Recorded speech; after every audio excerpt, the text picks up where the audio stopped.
Call on Cameron Luxton. Thank you, Mr. Speaker. I'm proud to rise on behalf of the Accord Party speaking in favour of this bill, which is the Parliament bill which is seeking to consolidate and modernise the way our Parliament works. The bill provides stronger powers for parliamentary security officers. Sorry, say again? There's something missing from his lapel. I can't tell what party he's from. Oh, no. Oh, well. Who's this man wearing the pink tie? I don't know which party he's with. Oh, no.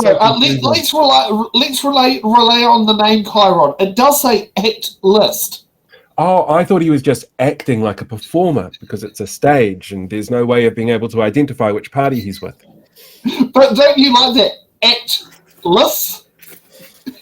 To keep us safe and doing much needed improvements to the way parliamentary services and the Office of the Clerk receive funding.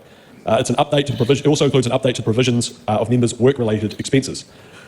The bill proposes giving parliamentary security officers statutory powers of a consented search, a denial of entry, temporary seizure of specified items, and temporary detention.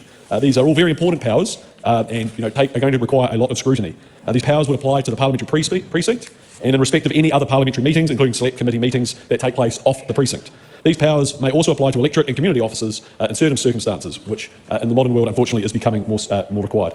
Another major change that is being made in this bill is to the funding available to the parliamentary agencies. It's going to allow a lot more clarity when it comes to separation of power between the executive and the legislature. The bill also provides greater parliamentary control over parliamentary funding arrangements.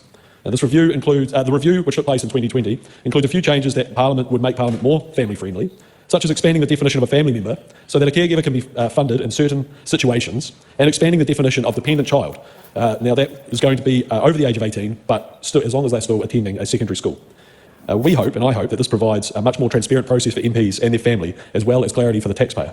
I'm looking forward to the select committee process of this bill, ensuring that our Parliament is running as effectively and transparently as possible. Constitutional change is important when it moves us closer, and when it moves us closer to a stronger democratic process. That can only be a good thing. Thank you, Mr. Speaker. Thank you. Well, I think we found our new pun. It has how many seats? Is it 11? It's too many. Too many. But they only have 2 MPs who are electorates, so the rest of them are act list MPs. I always find it funny when you hear an ACT MP sit there go, we need more security in like the electorate offices and stuff like that, which unfortunate sort of set of circumstances in the world that we live in. They're the ones who took money from an alt-right fundraiser from a guy who wanted to blow up mosque after mosque while their party leader joked about blowing up the Ministry of Pacific Peoples.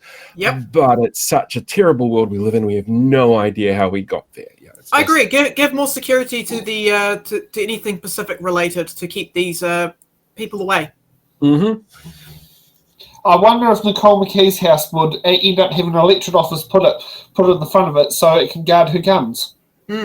Well, considering I wouldn't. Considering I think last week's show we had an interesting talk with Nick, and all these things we found out about Nicole McKee's husband, and I actually do know Nicole McKee's husband from a different circle. It totally makes sense. Do spill the tea. Oh, we'll have to go off the chat because spill the tea legally. So, because Nicole McKee's husband is a lawyer, if I remember correctly. Now, it's not the kind of person that you want to talk about. That's not okay. Put the tea back in the cup. We're not spilling that one. Yeah. No, and there's stuff I've done, stuff I've heard. I don't want to say publicly on here because we'll crack up laughing. But I believe that could indirectly affect Nicole's ability as a minister, and I don't actually believe the actions of her husband justifies her ability as a minister to be questioned. Yeah, I mean... From what I know. Yeah, spilling the tea is not worth the popcorn. No, exactly.